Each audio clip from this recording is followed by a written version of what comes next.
Iki sijine kene kono.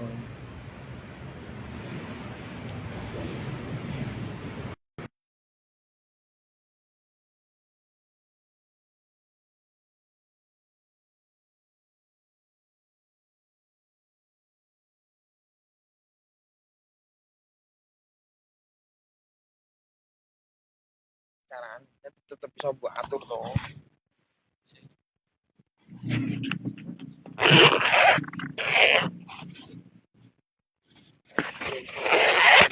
Iku ngarep ini ngono.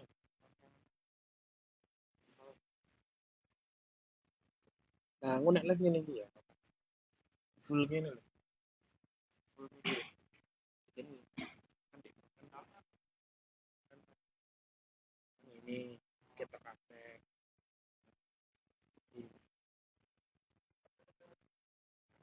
Ini di TikTok nih.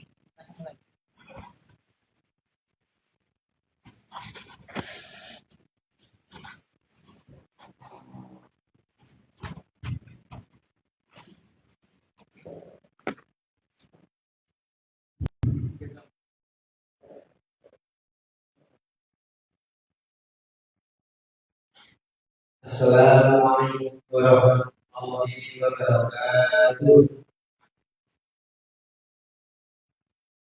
Innal hamdalillah nahmaduhu wa nasta'inuhu wa nastaghfiruh wa na'udzu billahi min shururi anfusina wa min sayyiati a'malina. May yahdihillahu fala mudilla lahu wa may yudlilhu fala hadiya lahu.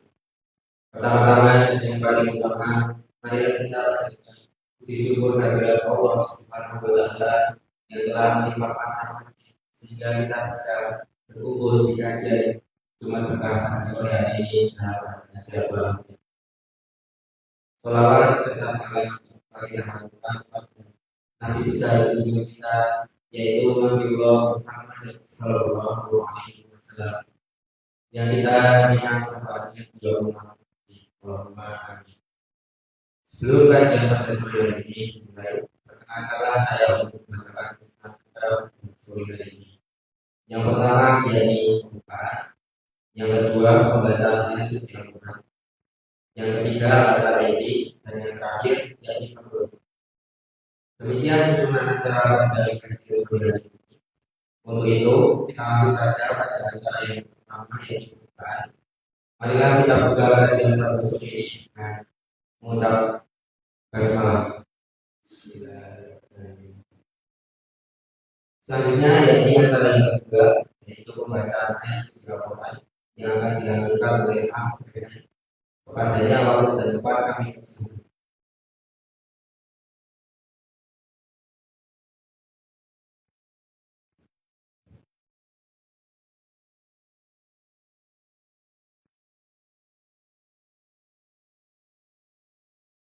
Assalamualaikum warahmatullahi wabarakatuh. أعوذ بالله من الشيطان الرجيم. بسم الله الرحمن الرحيم.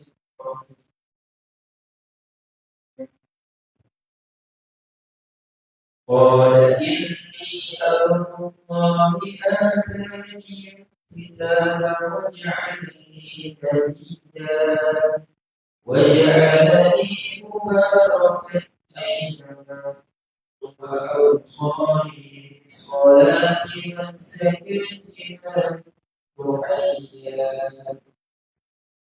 وبرا بوالدتي ولم يجعلني جبارا شقيا والسلام علي يوم ولدت ويوم أموت ويوم أبعث حيا ذلك عيسى بن مريم قول الحج الذي فيه يمترون ما كان لله أن يتخذ من ولد سبحانه إذا قضى أمرا فإنما يقول له فيكون Assalamualaikum warahmatullahi wabarakatuh. Jazakumullah khair kepada pimpinan. Semoga yang membaca dan yang mengucapkan hal itu. Amin. Kemudian tidak acara yang berikutnya yaitu acara yang akan disampaikan oleh Ustaz Mai Alif Jamaluddin. Waktu dan tempatnya bersilakan.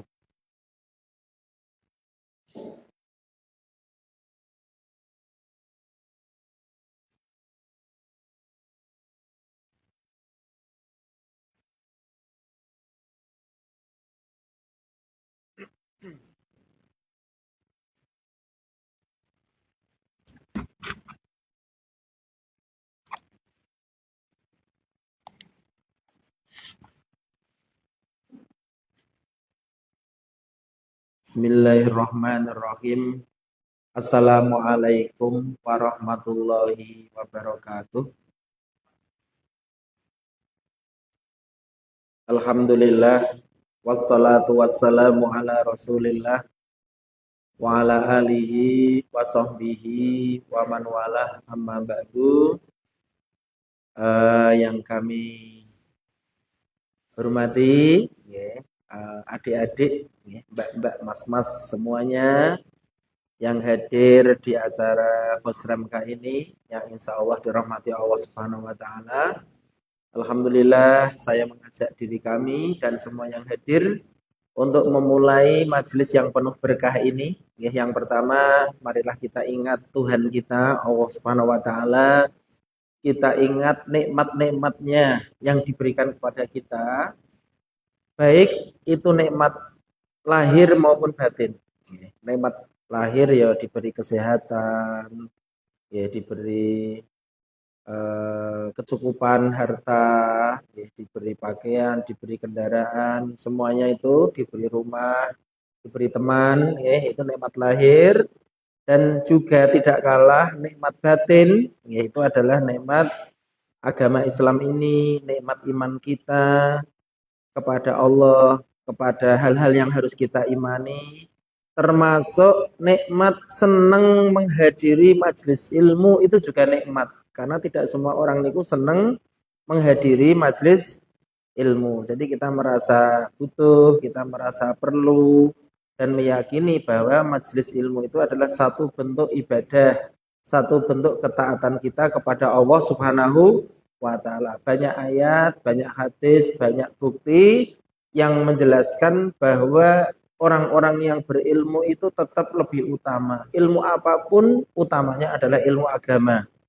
Tetap saya meyakini dan juga membuktikan orang yang berilmu dengan tidak itu sak bidanan. Makanya saya beri apresiasi kepada mas-mas, mbak-mbak semuanya yang pada sore hari ini menghadiri kajian yang diadakan oleh Fosramka kalau nggak salah, dan para sponsor, yang mana kami diamanai untuk membawakan tema, kalau tidak salah yang ada di flyer itu, kamu bimbang, Allah bimbing. Nah, ini bahasanya bahasa gaul, ini sing gawe sapa kok pinter men ngoten. Bimbang, bimbing kan ngoten nggih. Nah, teman-teman semuanya, sebelum saya masuk ke materi, saya ini mencoba begini. Bimbang dan bimbing ini karena kita kajian, ini saya mencoba mencari padanan katanya di dalam agama kita. Baik itu Al-Quran, baik itu hadis. Akhirnya saya menemukan kata bimbang dan bimbing itu saya temukan di surat yang paling mudah, itu di surat Wadduha. Surat Wadduha.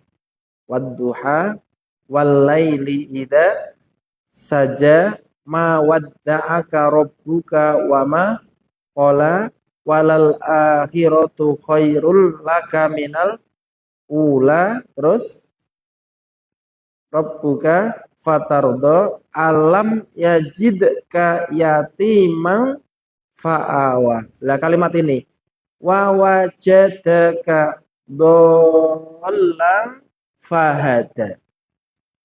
Kita akan fokus membahas ayat ini sebagai apa? Sebagai dasar kajian kita.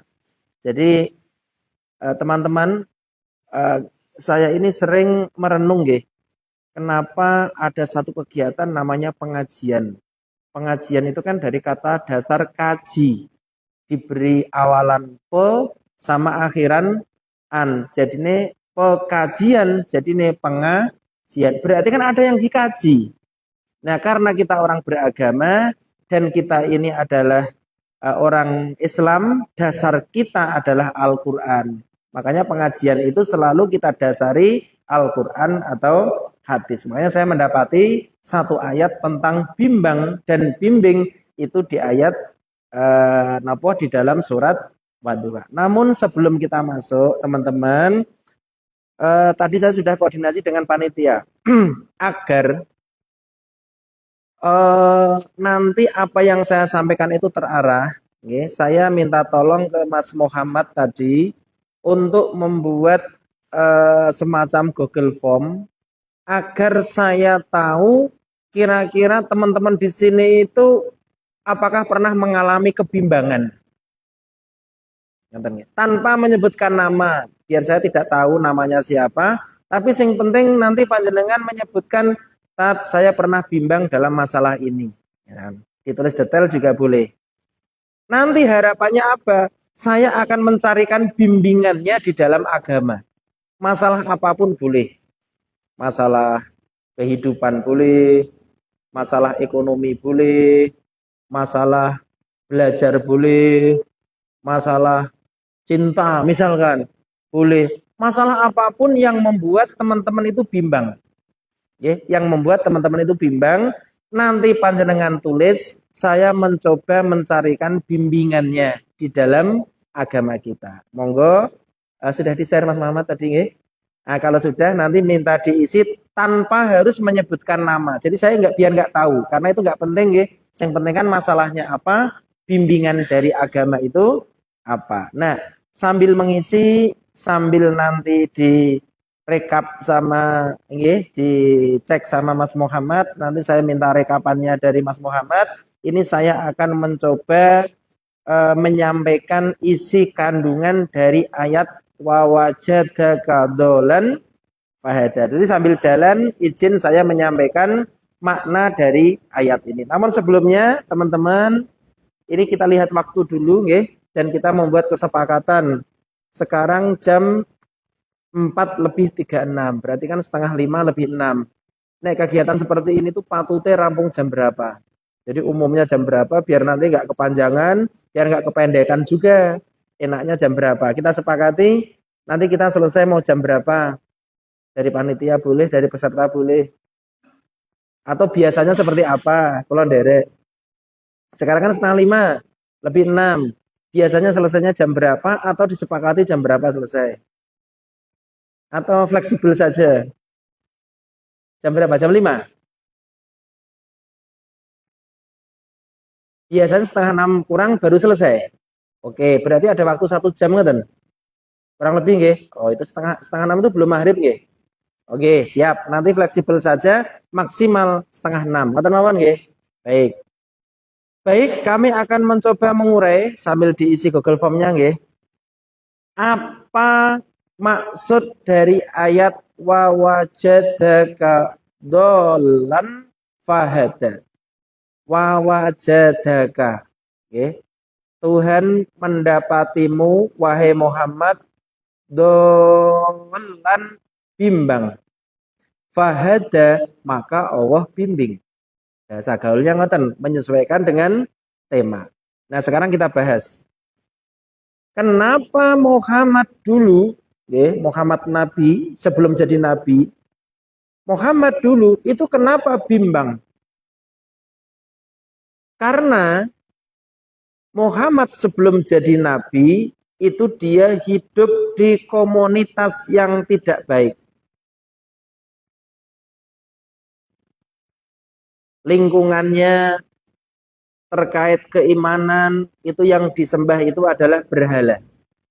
Itu kan tidak baik kan? Yang disembah itu berhala. Terus hampir hal-hal yang dilarang oleh agama itu dilakukan pada masa itu. Kan ada hal-hal yang dilarang. Misalkan dalam agama itu minum minuman keras. Banyak masyarakat waktu itu minum minuman keras. Agama melarang berjudi. Banyak masyarakat waktu itu berjudi, mengundi nasib, dan lain sebagainya. Banyak yang melakukan hal-hal yang tidak boleh. Mereka banyak yang melakukan hal itu. Tetapi alhamdulillah, ternyata Muhammad itu tidak pernah melakukan penyimpangan dua-duanya. Kenapa saya matur dua-duanya? Karena segala bentuk penyimpangan itu bisa disimpulkan hanya dalam dua item. Yang pertama adalah ketersesatan di dalam keimanan. Itu berarti orang dulu niku menyembah patung, menyembah berhala. Itu kan salah, tersesat mereka. Orang ngerti kalau itu salah. Tapi dalam masalah keimanan. Yang kedua adalah dalam masalah kebiasaan dan amal. Nah, mereka mabuk, mereka judi, mereka mohon maaf main perempuan, gitu. Itu kan amal, itu kan juga salah. Kalau salah itu sesat. Tetapi ada jenis yang ketiga, teman-teman, bentuk kesesatan itu adalah kita bimbang, tidak tahu mana yang benar, mana yang salah. Itu juga bisa dimasukkan dalam kategori sesat. Jadi bimbang. Jan-jane iki salah kok bener. Niku Muhammad tidak tahu. Contoh, ngeten. Nabi Muhammad niku merasa dulu sebelum jadi nabi. Kenapa masyarakat saya itu menyembah patung? Tetapi karena Muhammad waktu itu belum tahu ajaran agama, belum dapat wahyu. Muhammad itu nggak tahu nak nyembah patung itu salah. Tetapi secara logika, mosok patung yang tidak bisa bicara, tidak bisa memberi manfaat apa-apa, tidak bisa memberi mudarat apa-apa. Kenapa disembah? Akhirnya Muhammad itu bingung. Nyembah patung itu benar apa salah? Kalau salah, kenapa banyak yang melakukan? Kalau benar, padahal patung itu tidak bisa memberi manfaat apa-apa. Akhirnya Muhammad itu bimbang karena tidak tahu seperti itu benar atau salah. Banyak kejahatan dilakukan oleh masyarakat. Muhammad bimbang. Apakah yang mereka lakukan itu salah atau benar? Kalau itu salah, kok masyarakatnya banyak yang melakukan? Tapi kalau itu benar, masa perbuatan jelek kok dibenarkan? Muhammad bimbang. Dan kebimbangan yang lain terlalu banyak kalau kita sampaikan contohnya. Nah, kesimpulan yang pertama, Muhammad pernah bimbang terhadap kebenaran suatu hal. Apakah itu benar atau salah? Itu pun juga bisa disebut dengan dolan. Jadi bisa tersesat dalam konteks keimanan, nyembah berhala. Bisa tersesat dalam konteks amalnya, melakukan hal-hal yang dilarang agama. Atau dia tidak tahu mana yang benar, mana yang salah, alias di dalam bahasa kita adalah bimbang. Setelah itu, Allah memberikan wahyu kepada Muhammad, diangkat menjadi Rasul, diberi petunjuk, diberi Al-Quran, sehingga dia menjadi tahu. Dibimbing oleh Allah, Muhammad, mencuri itu tidak boleh. Menyembah berhala itu tidak boleh. Minum khamr itu tidak boleh. Karena dilarang, akhirnya Muhammad jadi tahu, oh, sekarang jelas di mata saya, apa yang dilakukan oleh masyarakat saya adalah salah. Nah, ini setelah mendapatkan bimbingan dari Allah. Nah, sebelum menjadi Rasul, apakah Muhammad juga dibimbing oleh Allah? Jawabannya iya. Karena apa? Karena ternyata Muhammad muda itu tidak pernah melakukan apa yang dilakukan oleh masyarakatnya. Apakah Muhammad muda pernah menyembah patung? Tidak. Apakah Muhammad muda pernah berbohong? Tidak. Apakah minum khamr? Tidak. Apakah berjudi? Tidak. Ini juga termasuk bimbingan Allah. Oleh karena itu teman-teman, apa gelar Nabi Muhammad sebelum menjadi Rasul itu gelarnya adalah As-Shadiq Al-Amin. Shadiq itu wong sing bener dalan, amin itu bisa dipercaya. Jadi Nabi Muhammad sebelum menjadi Nabi itu mendapatkan satu gelar dari masyarakat namanya Al-Amin. As-Shadiq, wonge yo bener, yo bener, yo iso dipercaya. Itu sebelum Nabi Muhammad menjadi Nabi. Tapi setelah jadi Nabi, teman-teman, gelar apa yang disematkan kepada Nabi, itu ternyata Nabi baru mendapatkan gelar Majnun, gila. Sahir, tukang sihir. Mu'allam, diajari. Dia punya guru, bukan dari malaikat, bukan dari Allah, tapi punya guru, bisa jadi pendeta. Jadi Nabi Muhammad ketika mengajak mereka untuk kepada kebaikan, itu mendapatkan gelar Majnun, gila. Jadi teman-teman, kalau kita baik untuk diri kita sendiri, itu tidak akan ada gejolak di masyarakat. Tetapi ketika kita baik dan mengajak masyarakat untuk baik, baru nanti akan ada gejolak. Contoh, di lingkungan mas-mas dan mbak-mbak ada orang minum. Kita diam saja. Kita tidak minum, tidak akan ada gejolak. Tapi ketika mas dan mbak bilang kepada mereka, mas jangan minum, ini haram. Apakah ada gejolak? Ada. Minimal yang diingatkan itu akan marah. Minimal yang diingatkan itu akan benci kepada kita. Inilah risiko dakwah yang dialami oleh Nabi kita Muhammad Sallallahu Alaihi Wasallam. Ini prolog terkait bimbang dan bimbing sambil tadi menunggu hasil dari apa sudah dikirim. Sudah nggih? Baik. Teman-teman, izin saya membukakan. Dikirim ke saya belum? Nek belum ya saya nggak bisa baca. Mas Muhammad itu aneh katanya. Lah aku mocone piye nek urung dikirim kan ngaten. Nah, sambil menunggu postingan respons nggih dari teman-teman terkait udah ngisi semua apa belum nggih niki nggih? Sudah ya? Oke, nanti semakin banyak yang mengisi, nanti contoh kasusnya semakin banyak ngaten nggih. Sudah apa belum Mas Muhammad? Belum. Hasil Excel-nya saja nggak apa-apa.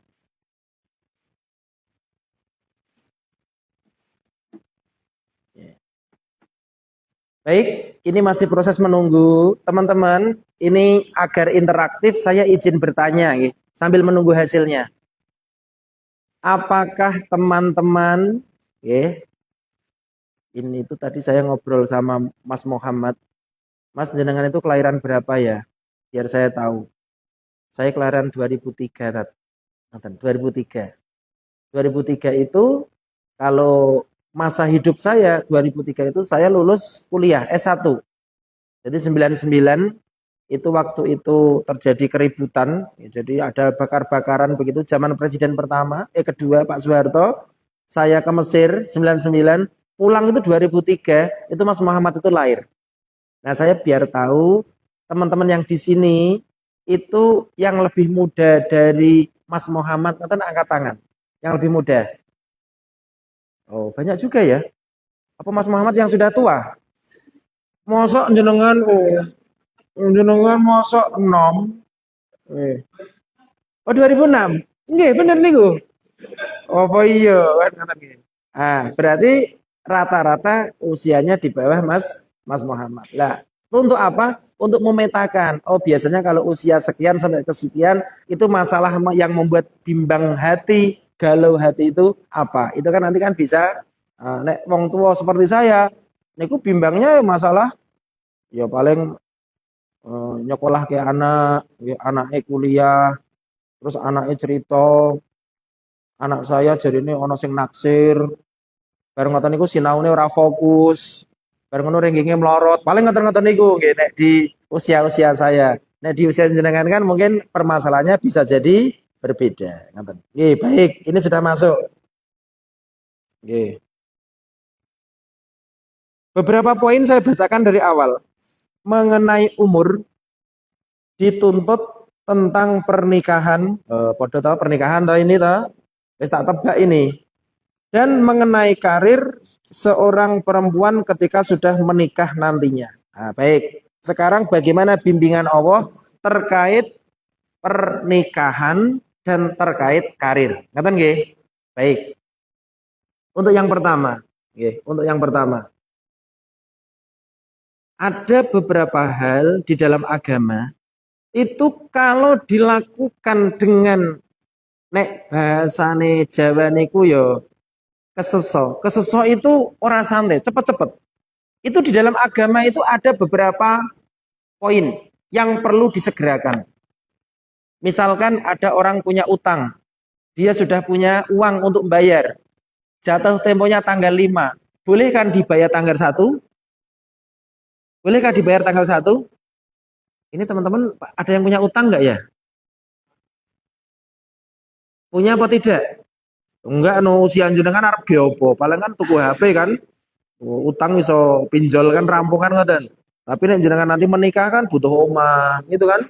Harus punya tanah, harus punya rumah kan itu. Nah, membayar utang harus segera diselesaikan, segerakan. Itu di dalam agama.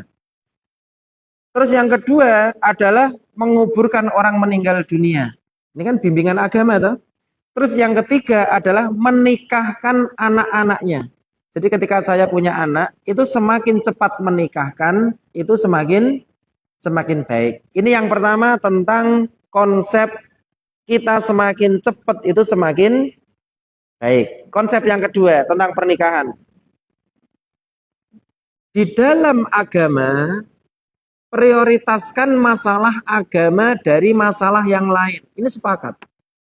Jadi misalkan ngeten nggih, misalkan ini mbak-mbak ada yang melamar, misalkan. Yang satu yang melamar itu guru ngaji, tidak bergaji. Guru ngaji kan lillahi ta'ala rantai gaji. Yang kedua yang datang adalah pegawai negeri, guru SMA siji, sertifikasi. Wah. Ayo mbak-mbak jenengan pilih guru ngaji apa pegawai negeri? Aku tekok mbak-mbak sing jawab mas-mas. Jadi di dalam agama itu pertimbangan yang pertama yang perlu diprioritaskan. Saya yakin semuanya sudah tahu, tapi kami garis bawahi karena ini adalah bimbingan Allah. Karena kita bimbang. Prioritaskan yang agama. Apapun kondisi yang lain, ora usah digagas. Kalau dia misalkan orang patek duit-duit, Allah berjanji di dalam Al-Quran akan dikayakan. Ini kan bimbingan Allah. Akan dikayakan. Orang guru ngaji, orang duit-duit, akan dikayakan Allah. Teman-teman saya tak sedikit sharing. Orang tua saya bukan orang tua yang berada. Ketika dulu menguliakan saya ke Mesir, itu harus menjual tanah. Sehingga ketika saya kuliah pun saya belum pernah ingat meminta uang kepada orang tua. Belum pernah. Karena saya tahu orang tua tidak punya. Nek aku njaluk mereka bingung. Jadi saya di Mesir itu S1 4 tahun selesai. Terus saya lanjut S2-nya tidak selesai. Rata-rata kan 4 tahun kan 8 tahun. Saya 8 tahun saya belum pernah minta uang kepada orang tua. Karena apa? Nek engko ora duwe malah mereka repot kan mesake. Itu terbawa sampai saya ini berkeluarga. Informasi saya sudah berkeluarga. Istri saya 4, anaknya. Anaknya 4, istrinya 1. Ini istri saya 4 anaknya. Saya belum pernah minta uang kepada orang tua. Padahal saya orang tidak punya. Tetapi karena saya niati untuk birrul walidain agar tidak merepotkan orang tua, Allah menyukupkan semua yang saya butuhkan. Bahkan saya niku punya hobi ngeten teman-teman.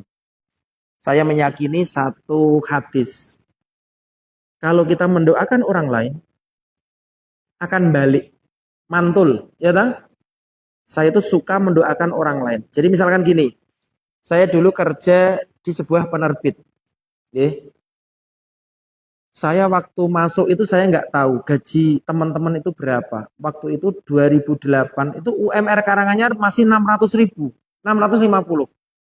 Saya karena bisa negosiasi, saya digaji 2,5 juta. Berarti berapa kali lipat dari UMR itu? 4 kali, nah? 4 kali. Saya doakan teman-teman setelah saya tahu, ya Allah teman-teman saya gajinya sidik-sidik. Saya doa, ya Allah semoga engkau tambah gaji teman-teman. Teman-teman saya dinaikkan gajinya, saya juga ikut naik. Kan itu kan sistem kan? Naik. Terus, saya punya teman, sudah lama menikah, tapi belum dikaruniai keturunan. Dia terapi, sekali terapi 300.000 zaman segitu nih. Saya doakan, ya Allah semoga dia punya keturunan. Dia punya anak, saya pun punya anak. Anak saya sekarang 4. Nah, wong saiki anak itu rata-rata loro. Tapi saya niku 4. Saya punya teman, dia tidak punya rumah, masih ngontrak. Saya doakan, ya Allah, semoga teman saya engkau beri rumah. Dia punya rumah, saya juga punya rumah. Saya sekarang rumahnya 2 yang berwujud rumah. Padahal saya orang tidak punya. Makanya untuk ekonomi, teman-teman jangan terlalu dipikir. Nanti Allah berjanji kalau kamu tidak cukup akan dicukupkan oleh Allah. Sekali lagi jenengan jawab. Pilih nompo sing guru ngaji apa pegawai negeri? Guru ngaji? Guru ngaji ya? Yang lain kok menang, mau aku nek menang.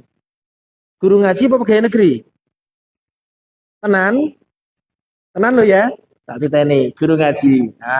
Alhamdulillah. Ini bimbingan Allah. Yang lain abaikan, yang penting agamanya. Insya Allah sak bedanan teman-teman. Punya suami yang basicnya agama dengan tidak, itu sak bedanan. Sak bedanan. Karo sing umum. Ini biar memotivasi yang mas-mas, yang belum nikah. Ben ngaji, kajian yang fosremka. Ilmunya banyak, apalagi mbak-mbak ini bocoran ya. Nek mbak-mbak mau dapat pasangan sing pinter masak. Niku golek wong sing ning pondok salaf. Niku nek masak niku nek mondok masak dhewe. Nyambel terong dhewe. Kan mbak-mbak belum tentu bisa loh nyambel terong. Kan biasanya godok Indomie tuh bisanya itu. Ngliwet dhewe. Itu bisa orang-orang pondok. Saya tuh masak tuh bisa loh. Saya dulu ketika di Mesir 8 tahun, saya masak sendiri. Masak air, masak nopo, nasi itu bagaimana. Sampai saya tahu, oh sak liter sekilo itu untuk 7 orang mahasiswa. Semego-semego. Ngoten niku saya punya rumusnya. Nek goreng bakwan itu ket nyemplung ke teko ngentas itu berapa menit? Saya hafal waktu itu. Saya kira selali. Masak apa. Gitu nggih. Jadi abaikan semua faktor, pilihlah faktor agama. Ini terkait pernikahan. Bahkan nanti ada hadis begini, teman-teman. Kalau seandainya datang orang yang kamu ridhoi agamanya, kok kamu tolak, itu akan terjadi fitnah yang besar. Makanya nanti kalau siapapun yang datang kok agamanya apik, wajib untuk diterima. Nah, terus yang terakhir terkait kalau saya ini sudah berumur tetapi jodoh tidak kunjung datang, ini saya jawab dengan jawaban ulama dahulu. Nah, betul kalian tuh dulu tuh ada ulama namanya Hasan Al-Basri. Dia ditanya, semua permasalahan disampaikan kepada Hasan Al-Basri dan jawabannya dengan jawaban yang sama. Pak Yai, saya ada kesulitan ekonomi, perbanyak istighfar. Pak Yai, saya mau cari jodoh tidak kunjung ketemu, perbanyak istighfar. Pak Yai, saya sudah menikah tapi belum punya momongan, perbanyak istighfar. Semua masalah itu ternyata bisa selesai dengan memperbanyak istighfar. Nah, ini adalah bimbingan Allah tentang agama. Poin yang kedua sekarang. Mengenai karir seorang perempuan, bimbingan agama, teman-teman, mumpung niki dereng kasep. Ini saya juga belum kenal. Yang hadir ini apakah ada yang sudah berkeluarga kok? Semuanya belum? Belum nggih? Kalau belum, ini saya kasih tip agama. Wanita itu karirnya menurut agama loh nggih, itu karirnya adalah di rumah. Jadi kalau sakit adik-adik itu jangan berpikir engko aku jadi wanita karir. Sebaik-baik karir wanita itu adalah di rumah. Ini bimbingan Allah. Ngasuh anak. Saat ini nyuwun sewu, kula kemarin niku ketemu teman saya, sudah pensiun. Dia cerita, di rumah ada siapa? Ada cucu. Lah ibunya kemana? Tugas ke Kalimantan. Sejak kapan Pak jenengan mong? Sejak 3 bulan. Jadi dia punya anak, menikah. Duwe anak. Berarti kan duwe putu toh? Putune niku dibrokke mbae. Telung sasi kon momong goro-goro, mbok niku dapat SK pegawai negeri di luar Jawa. Sing lanang ya nyambut gawe, sing medok nyambut gawe, sing momong baik. Dia mohon maaf, dia mengejar sesuatu yang menurut bimbingan Allah keliru. Jadi wanita itu karir yang paling mulia itu adalah di rumah. Berbakti kepada suami dan mengurus anak dan rumah tangga. Jangan minder menjadi ibu rumah tangga. Saat jenengan bicara seperti itu, istri jenengan bagaimana? Istri saya di rumah ngomong anak papat. Di rumah tidak bekerja. Karena memang tugas seorang wanita itu adalah mendidik anak. Banyak anak-anak yang didik oleh pembantu. Banyak anak-anak yang dididik oleh HP. Banyak anak-anak yang dididik oleh TV. Padahal yang bertanggung jawab adalah orang tuanya. Makanya teman-teman, bagaimana kalau saya ingin berkarir? Boleh, tetapi jangan tinggalkan karir yang paling utama. Misal, saya mau menjadi penjual, saya menjadi pengen pengusaha. Bisakah kita sekarang jualan dari rumah? Sangat bisa. Jualan dari rumah, usaha dari rumah, buka toko di rumah, tidak apa-apa. Tetapi kalau teman-teman yakin dengan konsep agama, sebenarnya sing wajib golek duit niku suami atau istri? Semua ulama sepakat sing wajib golek duit niku wong lanang, wong wedok ora wajib golek duit. Jadi ketika ada kebutuhan, teman-teman nggih, niki bukan ragi rahasia, iki tak sampaikan bolo dewi. Kita punya kebutuhan, makan, minum. Siapa yang harus menanggung itu? Suami. Keluarga nanti punya cicilan, cicilan rumah, cicilan mobil. Siapa yang harus bayar? Suami. Ketika anak sekolah butuh SPP, butuh bayar apa infak pengembangan dan lain-lain. Siapa yang harus bayar? Suami. Kok suami ini kok dapat di kabeh ngene iki piye to? Setuju? Lah mantuke yo ngene tok ngoten nggih. Wanita tidak wajib mencari nafkah. Oleh karena itu bimbingan Allah di dalam agama, hak-hak laki-laki itu untuk keuangan 2:1. Jadi misalkan mbak-mbak jadi ibu di rumah, ya, tidak bekerja, tidak dosa. Tidak dosa, karena memang seperti itu. Bahkan, nah ini kita sampaikan sekalian. Teman-teman, ini tak bocori ya. Menurut masyarakat kita, masak itu kan tugasnya istri. Tetapi bimbingan Allah di dalam agama, masak itu tugasnya suami. Pernah dengar ini? Pernah dengar ya? Ribuan para suami calon-calon? Ikhlas? Ikhlasnya nganggo sin apa nganggo shot? Ikhlas, karena kan abot nek ikhlas, kan mantep kan ngoten. Ini bimbingan Allah. Makanya nanti kalau sebagai calon ibu, jenengan mboten sah mikir golek duit. Ini bimbingan Allah. Jenengan kondisikan suami biar bisa berkarir maksimal. Jadi yang berkarir itu ben suami. Misalnya suami ini bekerja butuh dukungan apa, jenengan dukung. Oh, wong nyambut gawe perlu sarapan, jenengan buatkan sarapan. Oh, nyambut gawe perlu nopo nggih, motor dan helmnya prima. Jenengan siapkan helmnya, jenengan siapkan kontaknya. Oh, orang bekerja perlu sepatu, jenengan siapkan sepatunya. Insya Allah nanti lebih berkah. Semuanya akan dicukupi oleh Allah lewat jalur suami. Yang kedua, kalau istri tidak berkarir, anak-anak lebih kopen. Rumah lebih kopen. Nanti nek suami bekerja, istri bekerja, ketemu neng omah podo kesele. Tapi nek istri tidak bekerja, suami pulang capek bisa mijiti. Ayo sekarang saya tanya, mbak-mbak ini ada yang bisa mijit nggak? Bisa. Bagi yang belum bisa belajar di YouTube cara memijit suami. Ngaten nggih? So bisa dipraktekkan. Contohnya ngaten niku. Sing penting suami kerja kesel dipijeti. Kita nggak usah berpikir mencari uang. Wadene panjenengan nanti punya uang bisa dari warisan, bisa dari pekerja. Itu uang panjenengan 100%. Suami tidak boleh minta. Jadi misalkan istri kok bisa punya uang dari jualan online, katalah uangnya 10 juta. Saya warning suami jangan pernah minta itu. Tapi nek misalkan istri mau memberi, boleh apa tidak? Boleh, ngeten nggih? Boleh. Nah, sebaliknya ngeten. Mungkin orang yang protes, "Tat, saya kan butuh uang." Terus suami kan kadang ngasih, kadang enggak, kadang ngasih kurang. Terus saya butuh, terus bagaimana? Nanti ada satu pertanyaan, termasuk bimbingan dalam agama nggih. Bolehkah istri itu mengambil uang suami tanpa izin? Suami punya dompet, di dalamnya ada uang. Jenengan ambil 100.000, enggak izin. Itu boleh apa tidak? Boleh apa tidak?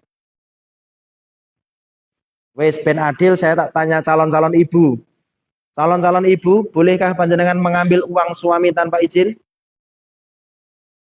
Boleh apa tidak? Terjadi perbedaan pendapat di antara para ulama. Wahai calon-calon suami, bolehkah istri mengambil uang panjenengan tanpa izin? Kalau ada uangnya. Ternyata mengke bimbingan agama begini. Seorang istri boleh mengambil uang suami tanpa izin dengan catatan suaminya pelit. Jadi nek suaminya tidak pelit, tidak boleh mengambil tanpa izin. Dan mengambilnya itu secukupnya. Butuhnya 100, jebuknya 500. Ora iso, secukupnya saja. Makanya pertanyaan terakhir karena kesininya masih banyak nggih. Nanti mbak-mbak ini calon istri ketika menikah kok misalkan nyuci bajunya suami. Misalkan nggih, kita nggak bicara laundry, nggak bicara mesin cuci, misalnya jenengan nyuci manual. Kok ternyata di dalam saku celana suami itu ada uang, itu jenengan kembalikan apa tidak? Kembalikan apa tidak? Lah ngono ki mengambil ora berarti. Nemu misalkan ono 500.000, kan ngoten ta? Dikembalikan apa tidak? Kenapa tidak? Oh ngono jawabannya. Ah ini nggih terkait karir. Itu bimbingan singkatnya. Terus yang kedua, bimbang dalam kehidupan ini arahnya kenapa? Arahnya kemana? Kenapa banyak cobaan yang terus berdatangan? Nah, saya jawab dengan satu jawaban simpel, singkat, tapi bentuknya cerita. Ada ulama jenius, itu pernah ditanya oleh seorang raja. Wahai ulama, Anda katanya jenius. Siap raja, ada apa? Saya akan uji dengan satu pertanyaan. Kalau Anda bisa menjawab, berarti memang Anda jenius. Seandainya engkau akan saya panah, bagaimana cara engkau agar tidak terkena panah ini? Dengan cara yang seefektif mungkin, seefisien mungkin. Wes niki tak jenengan sing tak tekoi. Mas-mas, mbak-mbak nek jenengan tak panah ben ora kena, niku carane jenengan pripun? Ben ora kena panahan niki lho, tembakan panah saya. Niku carane pripun? Napa? Menghindari. Ada lagi? Ada lagi? Rata-rata yang ditanya bagaimana agar tidak terkena panah, itu rata-rata jawabannya menghindar. Tetapi ulama ini menjawabnya tidak menghindar. Tetapi jawabannya adalah saya lari mendekat dengan yang memanah. Karena apa? semakin dekat posisi dia dengan yang memanah, dia tidak akan terkena panah. Karena panah kan ada busurnya. Busurnya kan ngeten. Melayune kan ke sana. Tapi kalau dia lari di balik busur ini, apa dia kena panah? Kan tidak toh? Ini jawaban cerdas. Akhirnya ditanya, apa maksud Anda, Pak Yai, kok menjawab itu? Dia mengatakan begini, kenapa kita bisa kena panah? Itu karena kita jauh dari yang mana? Terus kenapa harus ada panah? Panah itu adalah ujian. Ujian dari Allah, itu panah. Kenapa kita mendapatkan ujian? Karena kita jauh dari Allah. Karena Allah yang memanah. Bagaimana agar kita tidak terkena ujian dan cobaan itu? Berarti kita lari mendekat kepada Allah. Karena Allah yang memberi ujian kita. Allah yang memanah kita. Nah, kenapa kita sampai kena panah? Bisa jadi posisi kita jauh dari Allah. Nah, biar terhindar dari musibah-musibah itu, cobaan-cobaan itu, yuk kita sama-sama mendekat kepada Allah. Bisa dengan istighfar, ya, bisa dengan beramal baik. Itu adalah cara-cara kita untuk mendekatkan diri kepada Allah. Yang ketiga, bimbang dalam membagi waktu kegiatan yang sama-sama penting tetapi di waktu yang sama. Teman-teman, saya sering mengalami ini. Sekadar contoh nggih. Saya bukan maksud pamer, tetapi saya menggunakan ilmunya Gus Bah. Teman-teman pernah dengar Gus Bah di medsos? Gus Bah itu mengatakan begini, tidak mengapa kita menyampaikan hal positif yang kita miliki. Itu bukan pamer. Lah wong sing elek-elek mereka pasang iklan kok. Kan ngoten nggih. Jadi misalkan Mak Erot. Pernah dengar Mak Erot? Dia kan berani pede pasang iklan. Padahal itu kan pornografi kan? Itu di daerah mana itu? Daerah mana? Iki ora ngerti tenan apa ora ngerti iki?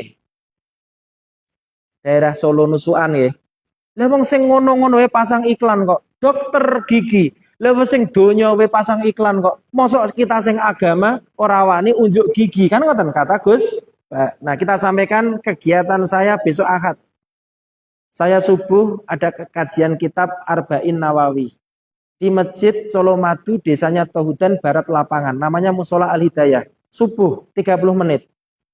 Setelah itu saya meluncur ke Klodran, ada perumahan, ada masjid namanya Al-Ikhlas. Dekatnya di pom bensin Klodran ngetan sithik. Nanti kidule niku enten perumahan, itu ada Musola Al-Ikhlas.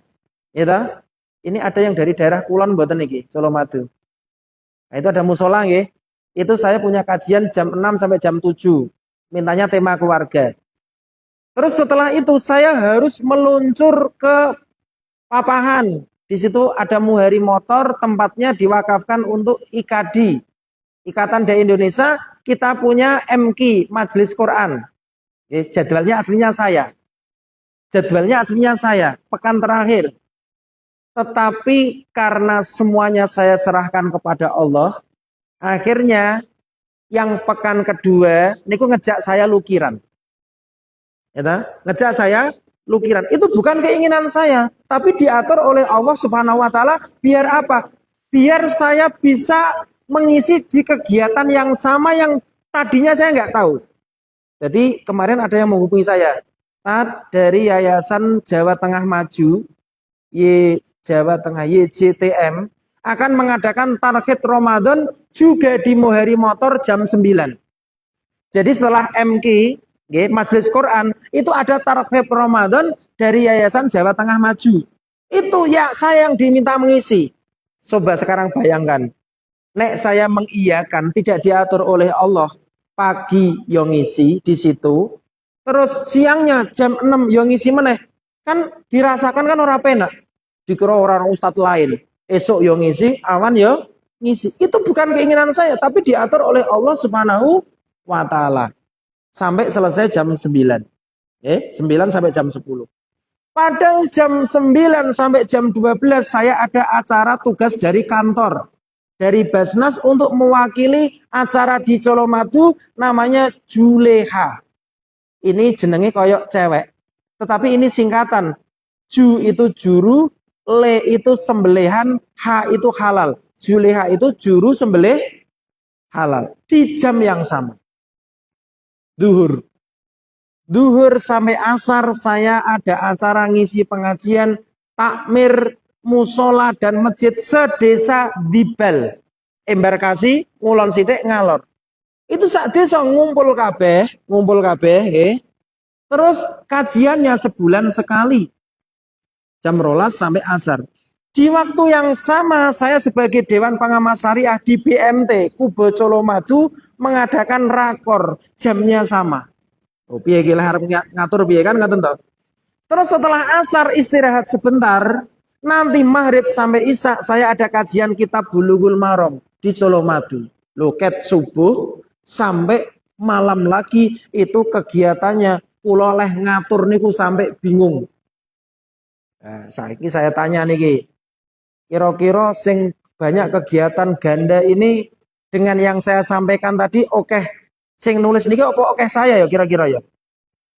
Ini pun saya serahkan semuanya kepada Allah, nanti yang mengatur Allah Subhanahu wa taala. Kadang kok mohon maaf akidahnya dilukir karena rumah makannya tidak bisa, tidak standby, nanti diganti habis isya. Lah ngoten niku biasa.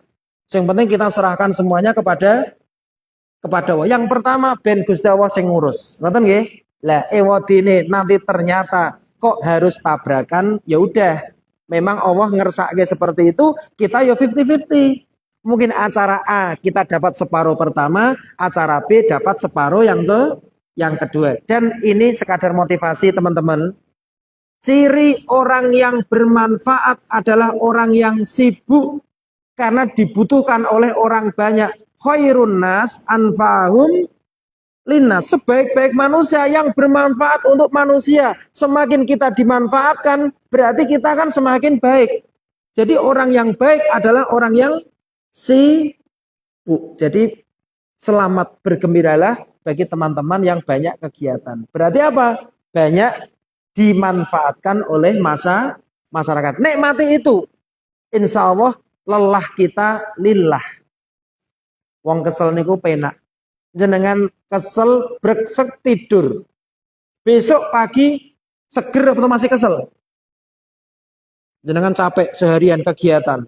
Terus tidur jam 10. Bangun-bangun misalkan subuh. Niku kesele isih napa kesele ilang?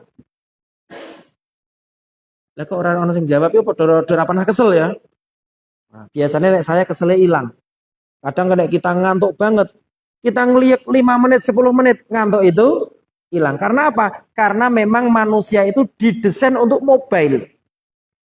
Manusia itu semakin bergerak itu semakin bagus. Nah, orang bergerak nanti stroke. Jadi semakin gerak itu semakin sehat. Makanya selamat bagi teman-teman yang sibuk, karena tanda kalau itu bermanfaat. Bimbang dalam hal jodoh wah jodoh meneh iki. Wes, nanti kita bicarakan ke poro-poro nggih. Biasanya itu ada forum mediasi. Mungkin ono sing lanang butuh, sing wedok butuh, ayo piye ben ketemu. Ngoten nggih. Nah, misalnya ran duit, ayo piye dimodali duit. Itu nek di Karanganyar sudah ada lembaga seperti itu apa belum nggih? Nah, belum tak usul ke poro-poro, ayo gawe napa nggih semacam ya kayak ini internal ngoten nggih. Nanti bisa kita napa nggih gagas itu. Kadang suka bingung waktu dihadapkan dengan beberapa pilihan sedang di persimpangan jalan terutama saat ini soal karir. Di persimpangan jalan terutama saat ini soal karir. Kalau saya bicara karir, ini saya arahkan ke yang laki-laki. Karena tadi sudah saya sampaikan, karir wanita itu paling bagus itu adalah di rumah, momong anak, itu karir yang paling mulia menurut bimbingan Allah. Gitu. Lah sekarang bagi laki-laki. Teman-teman, jenengan saya tanya tolong jawab yang cerdas. Bukan jawab yang benar. Karir itu kan pekerjaan toh. Sing jenengan butuhkan itu gawean apa duite? Jenengan cari kerjaan atau cari uang? Nek saya milih cari uang. Nek cari uang itu uangnya, ora kudu kerjaane. Tapi nek jenengan cari kerjaan, kerjaan urung tentu duwe duit. Ngoten, uang yang kita cari adalah rezeki. Kan gitu. Kalau kita bicara rezeki, siapa yang memberi rezeki? Siapa yang memberi rezeki? Teman-teman, saya tak sharing pengalaman saya nih. Sekali lagi saya dari keluarga yang tidak berada. Menengah ke bawah.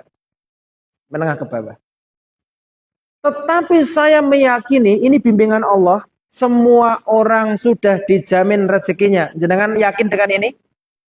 Yakin ini dengan ini? Jenengan itu loh sudah dijamin rezekinya. Setiap kita punya anak sudah dijamin rezekinya yang tidak akan mengambil rezeki orang tuanya.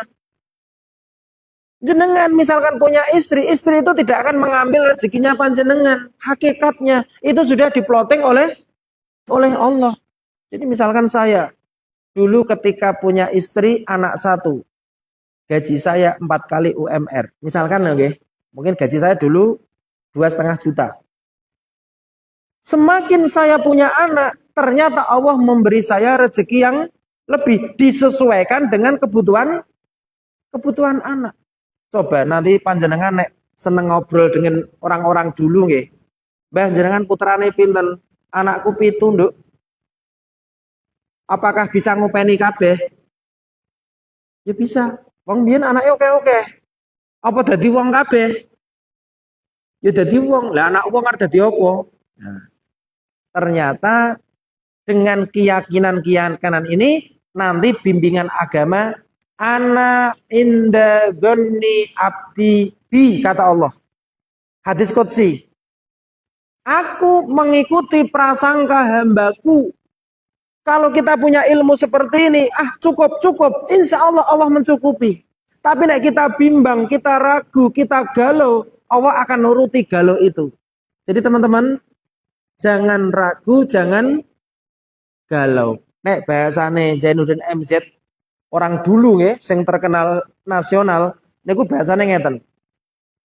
Kambing saja itu tidak pernah memikirkan besok mau apa yang dimakan. Kambing saja. Kambing itu kan tidak punya akal toh. Apakah kambing juga bisa makan? Bisa diberi makan oleh yang punya. Apalagi yang punya kita itu zat yang maha kaya.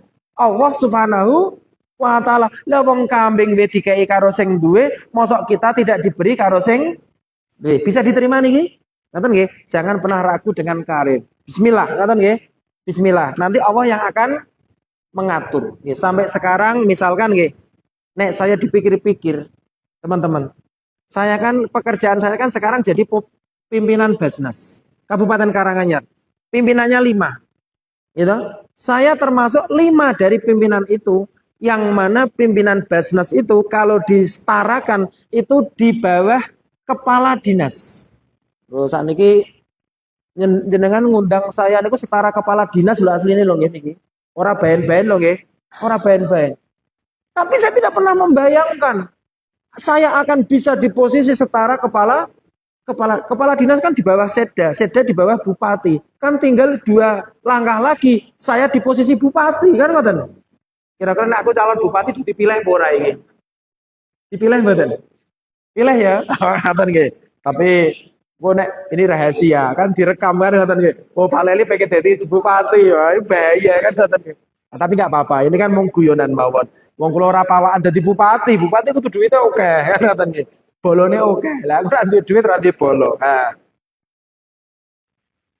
Bimbang memikirkan tentang masa depan. Sebenarnya udah mengatur tujuan-tujuan di masa depan seperti mau mendaftar universitas. Sebenarnya udah ditentuin universitas apa, jurusan apa, namun masih terasa bimbang gitu. Oleh karena itu Allah membimbing. Agama membimbing. Kalau kita punya pilihan tetapi bimbang, kita dibimbing Allah seperti Nabi Muhammad. Nabi Muhammad ketika galau, itu apa yang dia lakukan? Salat. Idza hazabahu amrun sholat. Serahkan semuanya kepada Allah. Teman-teman, kalau kita punya beban itu kita sanggah, kita capek. Tapi kalau beban itu kita sandarkan kepada Allah, kita tidak akan capek. Menyandarkan beban itu namanya tawakal. Kita bersandar kepada Allah. Lah sama sekarang.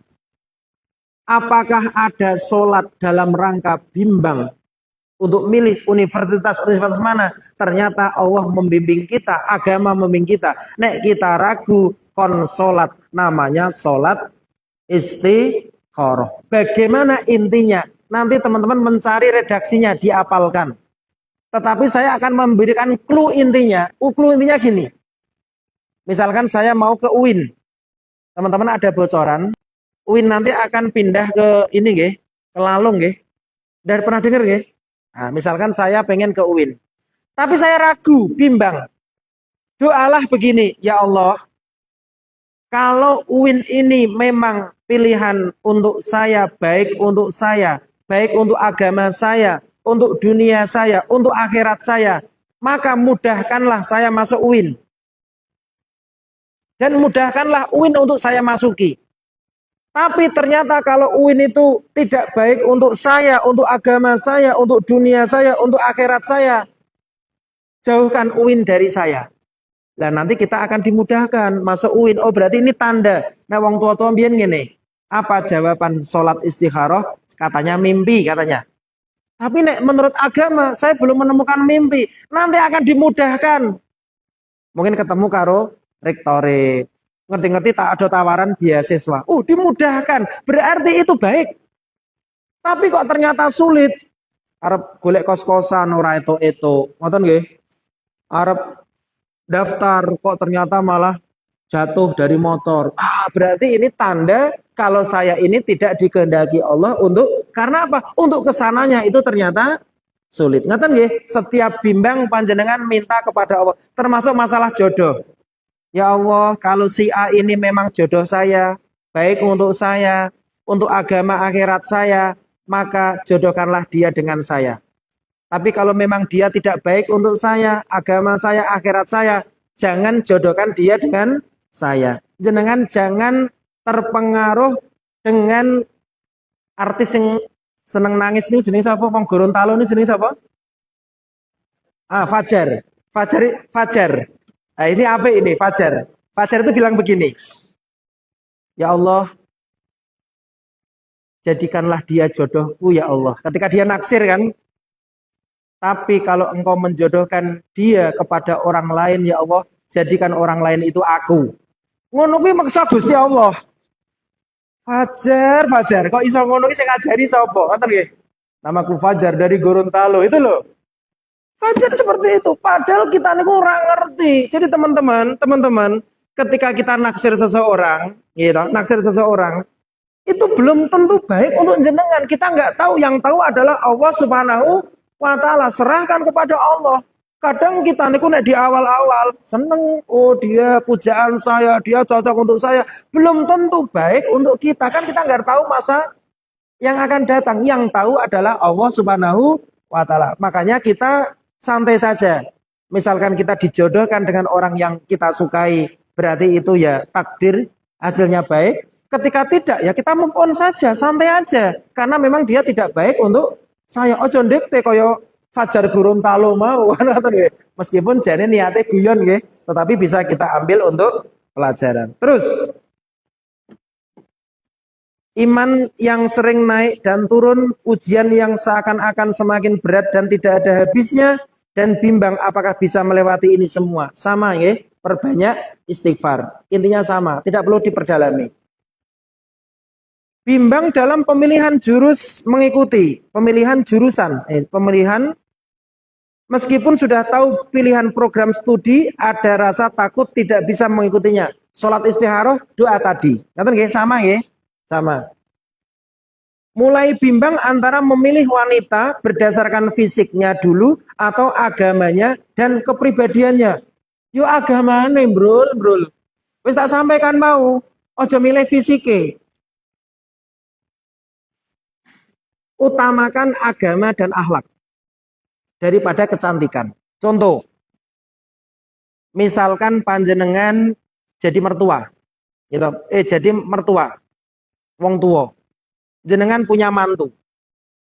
Pilih mana? Jenengan duwe mantu wedok ayu tapi tangine kawanen karo ora pate ayu tapi tangine subuh bar kuwi asah-asah nyapu. Apik sing pertama napa apik kedua? Ngoten toh? Nah itu manusiawi. Sregep kok. Ayu tangine kawanen. Gitu? Tapi kalau ora pate ayu tapi sregep. Contoh yang kedua. Ayu gitu. Tapi ora lomo. Wong tuane mertuane ora pernah digaweki gula teh. Nek gaweki buah niku paling banter talok. Lah apa ya contone? Talok iki karek medhel iki lho didul dalan. Tapi sing siji, udah tahu talok gak? Yang merah itu loh, anak saya suka, gitu. Yang kedua, orang pate ayu tapi gaweke apel, gaweke duren. Wong tua, moro tua, seneng talok napa seneng duren. Nah, ngono lho contone. Jadi ora pate ayu lomo, itu kan agama, ya dermawan kan agama. Nonton nggih? Enggak perlu diulang, itu sudah pinter kabeh, nonton nggih. Merasa bingung ketika harus memilih jawaban terbaik di antara banyak kemungkinan. Nah, ini terlalu umum ini nggih.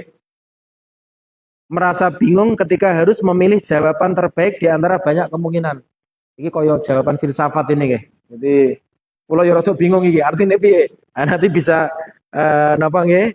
Empat mata atau bisa WA. Hafalan yang tak kunjung istiqomah, kebiasaan-kebiasaan yang dulu baik sekarang kurang baik. Nah, berarti ini menjaga konsistensi amal, nggih.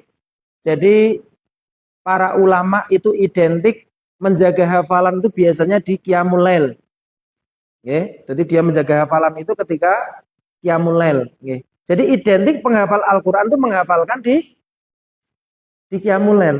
Nah, ketika qiyamul lail kita niku terjaga, niku harapannya seperti tradisi para ulama dahulu, berarti hafalan kita niku terjaga. Jadi ngapalke tapi orang niat ngapalke. Karena apa? Karena kita niku menjaganya ketika di sholat malam. Nanti bisa ditanyakan ke ustadz yang mengampu tahfidnya.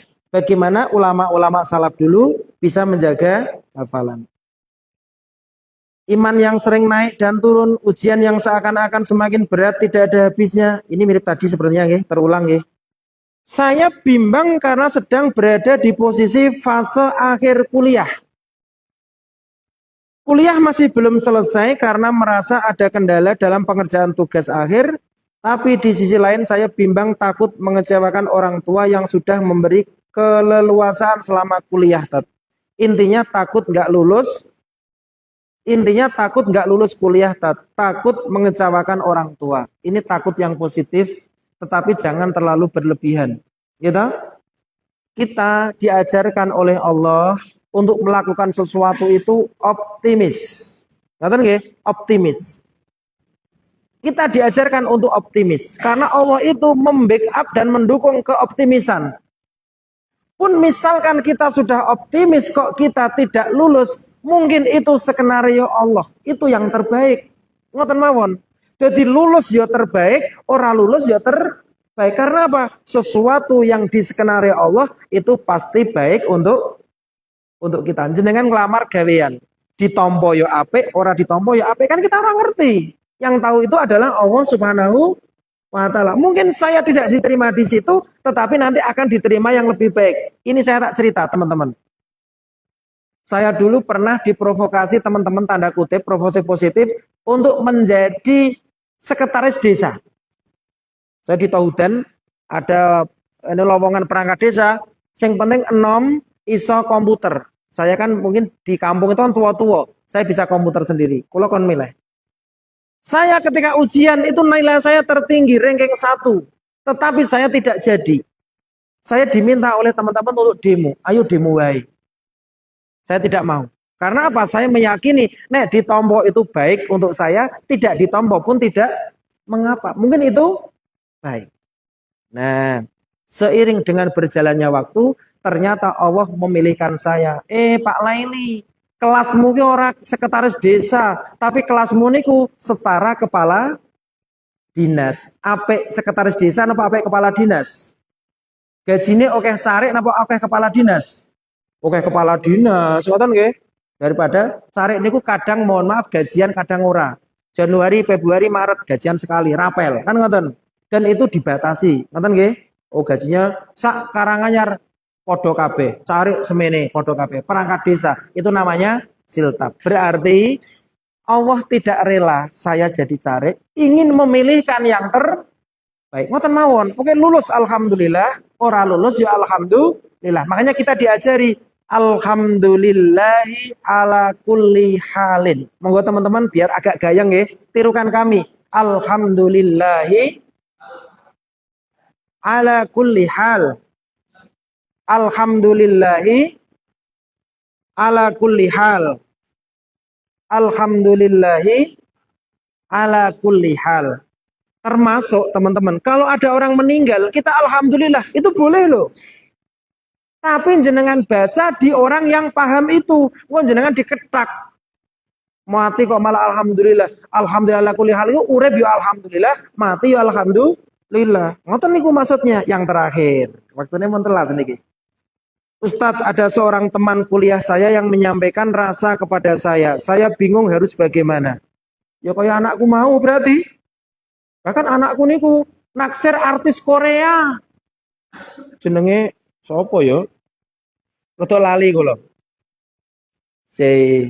Jenenge angel dia. Jeneng Korea. Nggih. Jadi anak saya ki orang pondokan, niku nyimpen fotone artis Korea, konangan pengurusnya dihukum. Sapa ya jenenge ya? Engko tak WA ya jenenge ya. Di surat itu ada. Zaman biyen ngoten nggih. Lah kok iso wong Jawa kok naksir Korea ki kono kenal pora ngoten nggih. Saya sendiri tidak pernah berpacaran atau semacamnya, tapi saya nggak mau mengecewakan atau menjauh. Jika menolak rasa yang dia sampaikan, saya harus bagaimana, Tat? Nah, niki. Anak saya niku tak tanting. Anak saya namanya Rafah. Nomor 1. Niat saya biar berjuang di Rafah, karena sekarang mesakin niku nggih. Saya punya cita-cita anak saya membantu Palestina. Makanya saya namakan Rafah. Rafah itu cerita, katanya ada kangkang pondok sing naksir. Nah, Kang Nasir. Terus saya bilang gini, Duk, kalau kamu belum siap nikah, gitu, kan kamu kan masih SMP.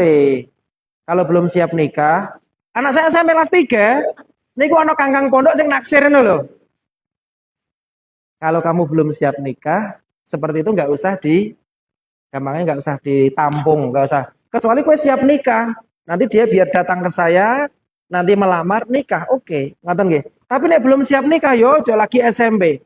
Apa jawaban anaknya? Anak saya, Bi, saya siap nikah.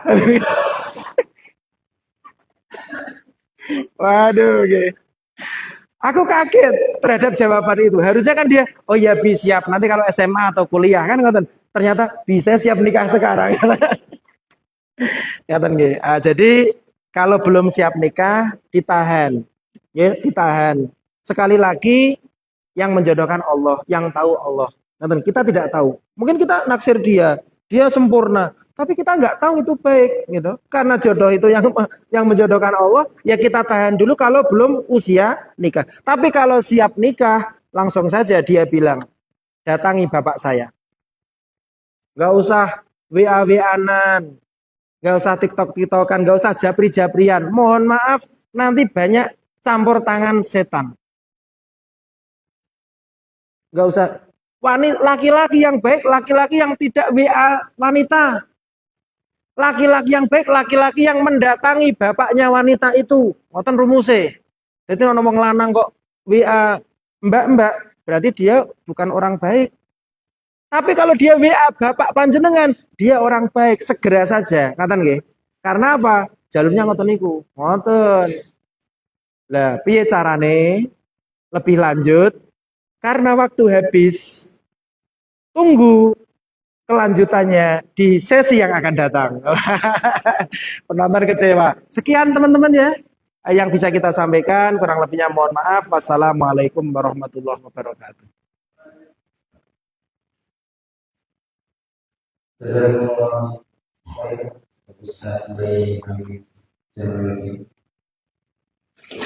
Untuk para jemaah silakan bisa dilakukan dalam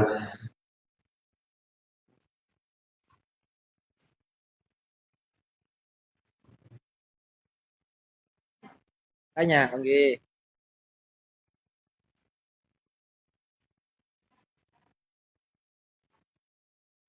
Belajar,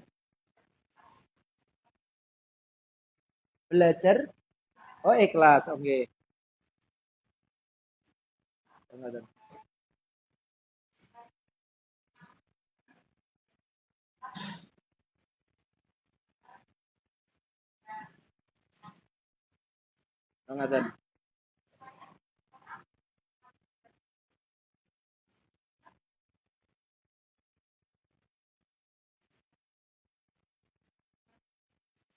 Ngaten. Oke.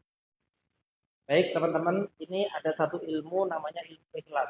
Nanti ada beberapa poin bagaimana agar kita ini bisa lebih mudah ikhlas. Yang pertama, di antaranya ya, tidak semuanya, tapi nanti bisa dicari. Misalkan, semua yang terjadi di dunia ini itu pasti atas kehendak Allah. Itu dulu. Apapun yang menimpa kita pasti kehendak Allah. Yang kedua, kalau Allah menghendaki sesuatu itu pasti baik. Orang mungkin kok Allah menghendaki kita genjelomprong ke, rekasa ke, gak mungkin. Pasti Allah niku tujuannya baik. Yang ketiga, agar kita niku lebih ikhlas, lihat kepada yang di bawah, bandingkan dengan yang positifnya. Jadi misalkan ada seorang ulama, dia sekujur tubuhnya itu dihinggapi penyakit kulit. Tetapi dia bisa ikhlas karena apa? Dia masih melihat, ya Allah, dari sekian tubuh ini ada 2 anggota tubuh yang alhamdulillah tidak sakit. Lu masih ikhlas dia, masih bersyukur. Apa itu? Mohon maaf, satunya lesan, satunya kemaluan. Jadi dia masih bisa bersyukur. Jadi makanya ketika misalkan kita jatuh, yang rusak motornya, hanya motor, bukan orangnya. Itu nanti kita bisa lebih ikhlas. Sing jatuh, sing kena hanya spionnya. Hanya spion, tidak tangkinya, misalkan, tidak rodanya. Seperti itu. Nanti kita akan bisa ikhlas. Misalkan uang kita hilang, cuman uang. Nanti bisa dicari, bukan anak, misalkan. Makanya nanti doa Nabi Muhammad begini. Wala taj'al musibatana fi dinina. Jangan engkau jadikan musibah itu menimpa agama. Jadi musibah itu menimpa harta, itu kecil. Menimpa jiwa, itu kecil. Tapi kalau sudah menimpa agama, panjenengan jadi wegah salat, wegah kajian, wegah poso. Itu musibah yang besar, kata Nabi Muhammad. Wala taj'al musibatana fi dinina. Jangan sampai musibah itu menimpa agama. Makanya musibah-musibah itu akan terasa kecil selama itu tidak menimpa agama. Tapi nek wis menimpa agama, wis ora gagas halal haram. Wis ora gagas dosa apa ora. Wis ora gagas semangat apa ora, poso apa ora, kajian apa ora. Berarti musibah ini menimpa keimanan kita. Jadi musibah selain agama itu kita anggap kecil. Kalau seperti itu, nanti kita akan lebih bisa ikhlas dan lain-lain nanti bisa dikembangkan sendiri. Nonton nggih? Ustazah atau Bu atau Mbak itu nggih? Ada lagi? Monggo. Ada nggih, monggo nggih. Waalaikumsalam.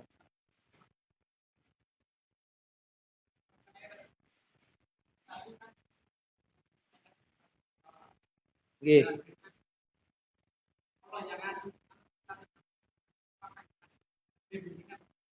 Pangaten. Teman-teman, ini ada 2 konsep. Ya, ada 2 konsep terkait rezeki. Konsep umum ada ikhtiar, gitu, ada doa. Kan konsep umum gitu kan? Usaha, doa. Tetapi ingat, ada satu konsep yang namanya rezeki itu kalau belum diberikan kepada yang punya, kita tidak mungkin meninggal dunia. Artinya apa? Itu pasti diberikan oleh Allah dengan caranya. Makanya dulu ada 2 ulama, guru dan murid.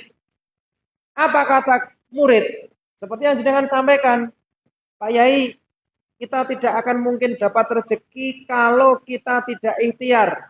Akhirnya murid ini dia jalan-jalan keluar. Akhirnya dia bisa membantu, saya agak lupa kisahnya, tetapi dia membantu panen anggur. Setelah panen anggur dia diopai karena sudah membantu, nyotak kei anggur. Dia buktikan kepada guru, wahai guru saya ikhtiar, ini saya dari pondok keluar, saya bekerja, saya dapat anggur. Ini bukti kalau saya ini untuk mendapatkan rezeki, saya ikhtiar. Anggur itu diberikan kepada gurunya. Ini guru anggurnya. Apa kata guru? Ini juga bukti kalau saya tidak keluar, saya juga dapat anggur. Kan kamu beri. Kan? Nah, makanya nanti ada di kisah Sufi itu begini. Dia ingin membuktikan. Tapi saya belum tahu referensinya. Tapi ini bagus untuk pelajaran. Ada orang yang dia tidak mau diberi rezeki. Ingin membuktikan. Ya Allah, saya tidak mau engkau kasih rezeki. Saya mau sembunyi di gua. Saya tidak makan, tidak minum.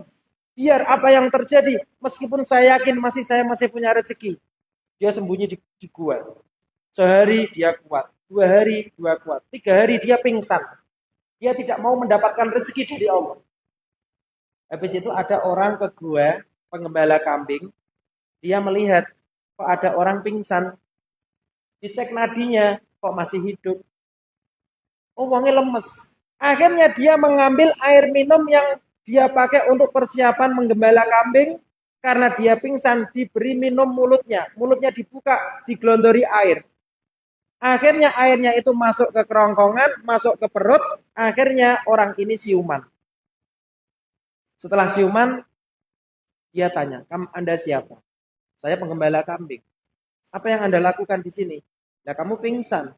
Terus saya ambil air minum saya, terus saya beri minum. Kemudian kamu siuman.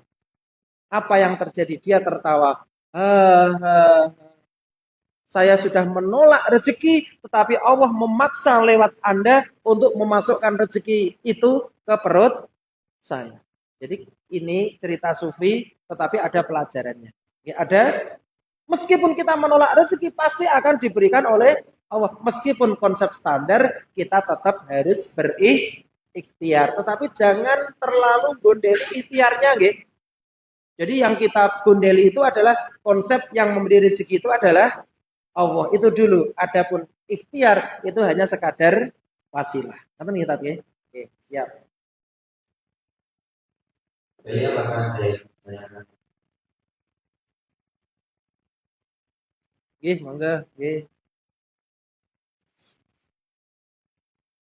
Sekali tidak ada. Nggih, masih ada satu. Ada. Nggih, monggo. Nggih. Mengenai kebimbangan. Salat istikharah siap.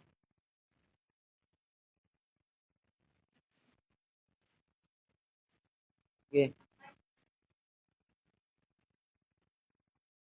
Oh, ngaten. Jadi pertanyaannya jawaban-jawaban itu apa saja? Terus bagaimana agar kita yakin dengan tadi? Meyakini jawabannya. Oke. Apa jawaban dari istikharah? Kan tadi doanya kan begitu. Ya Allah, jika urusan ini baik untuk saya, untuk agama saya, untuk akhirat saya, maka mudahkanlah. Jadi ketika kita ngurus kok mudah, ya ini saya tak sharing teman-teman. Saya dulu belum punya rumah, itu saya ditawari tetangga saya. Ini saya tak cerita tentang kemudahan. Pak Laili, saya pengen punya tetangga jenengan. Saya punya tanah.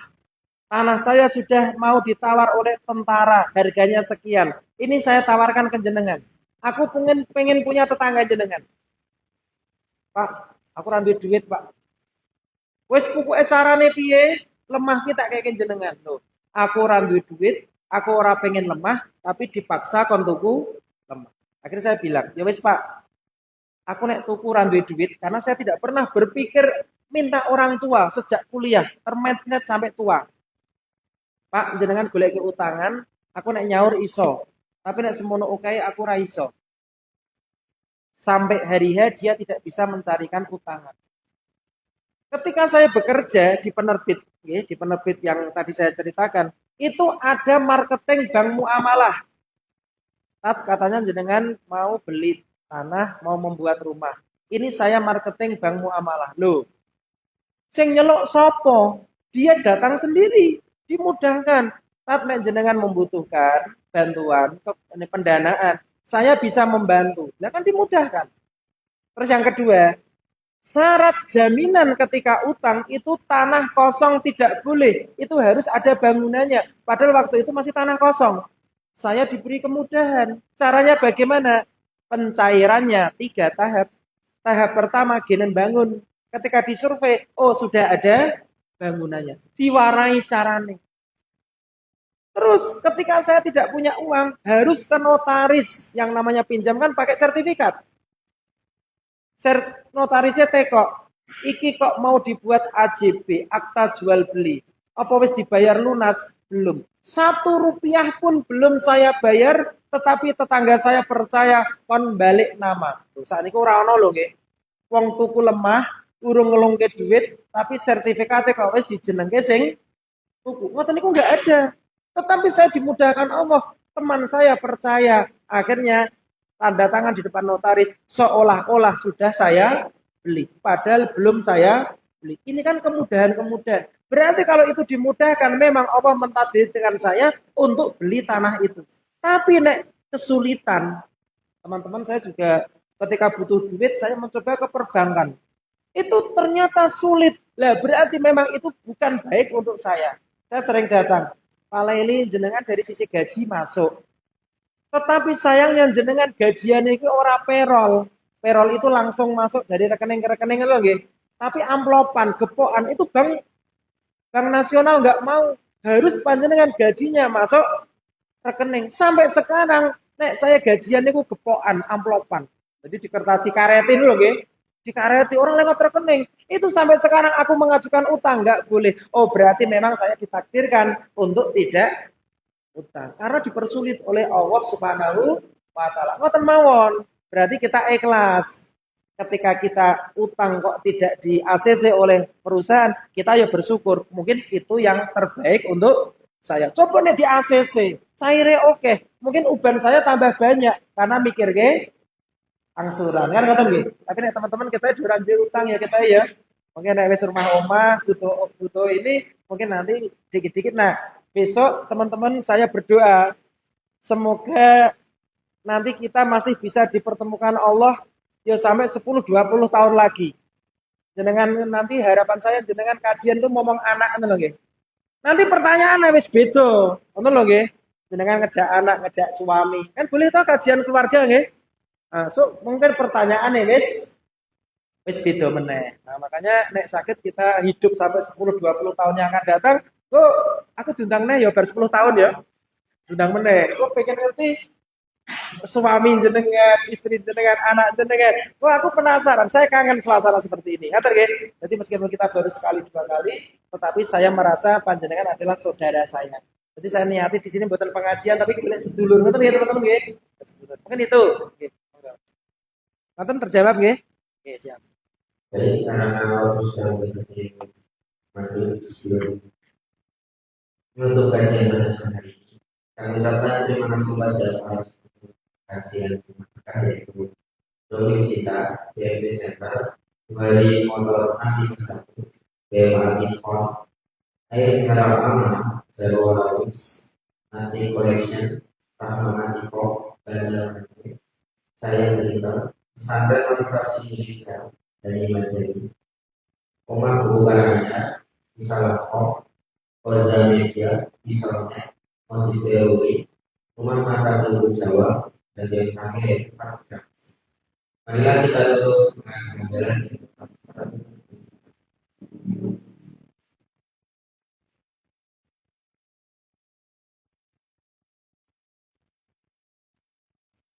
akhir saya selaku MC mohon diri.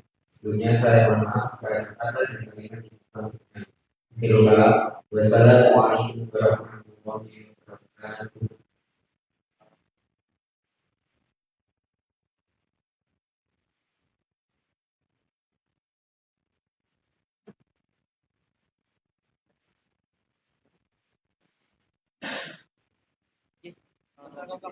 Ya, ini saya langsung bisa masih perjalanan. Oh, siapa kata? Oke, betul. Oke, siap. Mana? Iya, apa? Oke. Hari Aman.